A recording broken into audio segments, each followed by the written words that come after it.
All right, this is 2016 number 3. This will be both on AB and BC's test. So let's go through this. In the figure above shows the graph of a piecewise linear function f from -4 to 12. So this is a function of f. The function g is the integral of f. So now remember, what does integral mean? Integral means area under the curve or antiderivative. So we'll be using stuff like that. So does g have a relative minimum, maximum, or neither at x equals 10? Justify your answer. So how do we figure this out? Relative minimum, maximum, or neither? First step is you got to take the derivative of the function. Well, the derivative of g of x, that means I'm taking the derivative of the integral from 2 to x of f of t dt. And what happens to a derivative in an integral is they cancel out. So you really just have f of x, which is the graph. So we first take the derivative. Then you got to take the derivative and set it equal to 0. Those are our critical points. Okay, so when does this graph equal 0? The graph equals 0 at -2, at 2, at 6, and 10. So far we're on the right track with x equals 10. Now, how do I figure out if it's a maximum or a minimum? Remember, if you did a sign chart, sign of the derivative, right? After you did interval and whatever, what had to happen here for us to have a maximum or a minimum is that this had to change sign. At 10, does this change sign? No. The derivative here is under the x-axis, it's negative. The derivative after 10 is still under the x-axis, it's still negative, so it's neither. So now how do we write this out? Well, just rewrite the question.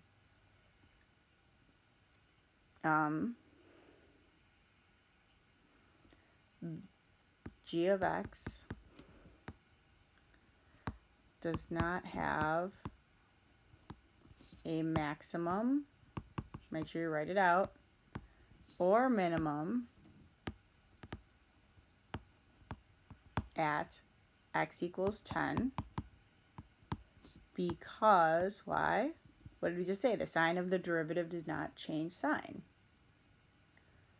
So because you could say the sign of the derivative of g of x did not change sign. And there you go. All right.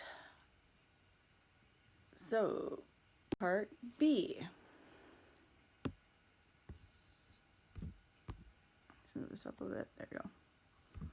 Part B. Does the graph of g have a point of inflection at x equals 4? So now how do we figure out point of inflection is we've got to do the second derivative and set it equal to 0 and see what happens there. So the first derivative of g of x, remember, was just f of x. We figured that out in part A, right? So the second derivative of g of x is just going to be the first derivative at x, right? So if I go to x equals 4, that's over here, what do I have here? It's a corner, which means the derivative does not exist. And then I've got to now look at the slopes. It's a sign chart again. I have to look at the slopes. Well, what's true here? The slope of this is positive. The slope of this is negative.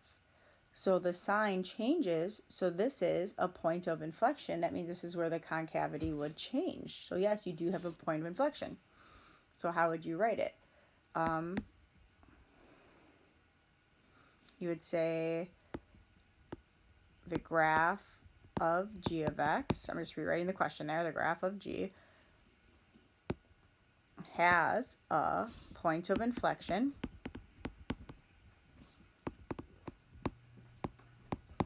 at x equals 4 since or because, I'd use because, the sign of the second derivative of g of x changes sign. Changes. 8. All right, part C. Find the absolute minimum value and absolute maximum value of g on the interval from -4 to 12. Now, here's the deal. You're also including -4 and 12, right? So those are possibilities. Also, we already figured out our critical points from part A. We knew -2 is a critical point, 2 is a critical point, 6 is a critical point, and 10 is a critical point. But what did we figure out about 10? 10, the sign never changed. It stayed under the x-axis. So that's not a maximum or a minimum. Guess what's happening at 2? Same thing. The derivative doesn't change there. It doesn't change sign. The derivative was positive here. They both stayed above the x-axis. So that's not a maximum or minimum. So your options for maxes and mins is the endpoints. You can use -4. I could use 2. I can use 6, and I can use 12. Now I got to figure it out. Now, g of x. So that means I got to figure out g of x at all these points. So g of -4, well, this is my g of x function, is now going to be the integral going from 2 to -4 of f of x dx. Now, what does integral mean again as you're trying to solve this? Either area under the curve or antiderivative. Well, what do we have here?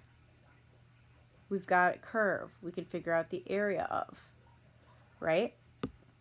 So I'm just going to erase some of this markings so I can see this better.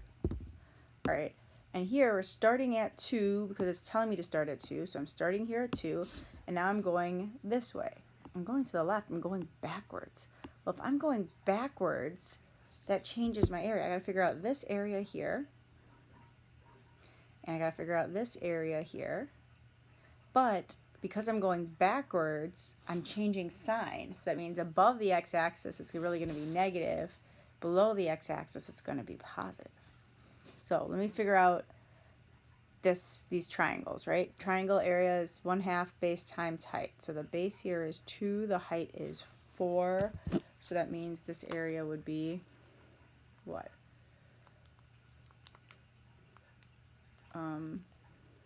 Making sure I see this right. 2 to 4, yeah. So 2 times 4 divided by 2, well, I mean, that'll just be 4. Here, I'm going from -2 to 2. My base is 4. My height is 4. So 4 times 4 divided by 2, that's going to be 8. Except, remember what I said, we are going backwards, so this is negative and this is positive. Add those together, that's -4. All right. Now, going from 2 to 2. So that means g of 2 is going from, or no, this is -2. Oops, because it's right there. G of -2 is going to go from 2 to -2. So it's just this triangle right here, right? Well, we already know what that is. That's -8. Now I got to go to 6. Sorry. Now I got to go to 6. So I'm going to take the integral going from 2 to 6 of f of x dx. So that means I'm just trying to figure out this triangle right here. Same thing though, it's going to be 8 because now I'm going the right direction, that stays positive. And now I got to go from 2 to 12, the other endpoint. So that means I've got to do this triangle, and this triangle. While I do that, you get -4. Well, I should hopefully see what's on my maxes and my absolute max and my absolute min. It's right there. Those are the highest and lowest points. So you can say the absolute min or minimum, I I'm running out of space here, is at g of -2 equals -8. And the absolute maximum is at g of 6 equals 8. And there you go. Work. All right. Part D. I like this yellow, I'll be honest. All right, D. From -4 to 12, find all the intervals for which g of x is less than 0. So that means when is the area going to be less than 0? We did all the on the previous problem, right? We know we're starting at 2, and we knew from -4 to 2, all this was negative. This whole answer was -4, remember?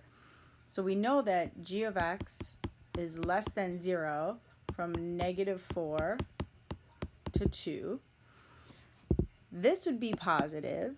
This would cancel out, but then you get negative over here from 10 to 12. So you would write and from 10 to 12. And there you go.